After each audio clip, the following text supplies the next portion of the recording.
ये वो किला है जहां अख्तरुल ईमान पैदा हुए 12 नवंबर 1915 को 1915।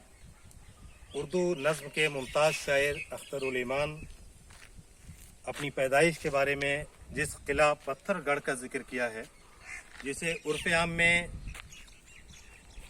सुल्ताना डाकू का किला भी कहते हैं, और इसका नाम ऐसा आप दिखा सकें तो पत्थरगढ़ बिजनौर मेरठ मंडल, ये बिजनौर ज़िले में जो नजीबाबाद मशहूर तारीख़ी कस्बा है, उस नजीबाबाद में ये जगह है जिसे किला पत्थरगढ़ कहते हैं।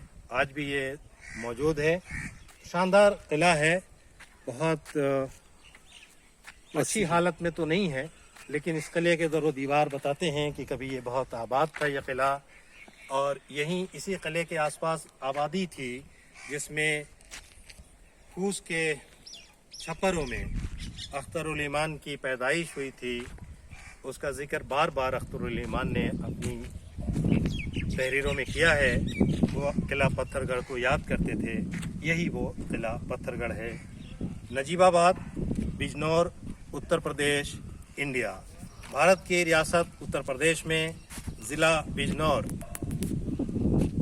अब्दुर्रहमान बिजनौरी का बिजनौर, डिप्टी नज़ीर अहमद का बिजनौर तारीख़ी ज़िला है, और यहाँ नजीबाबाद में ये है किला पत्थरगढ़ जहाँ पे अख्तरुल ईमान की पैदाइश हुई थी।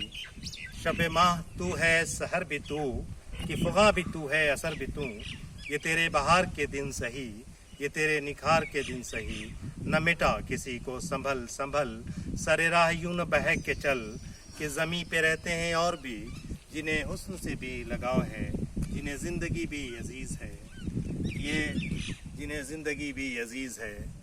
ये खूबसूरत नज़्म लिखने वाले अख्तरुल ईमान यहीं इसी मकाम पे पैदा हुए थे। ये है किला पत्थरगढ़।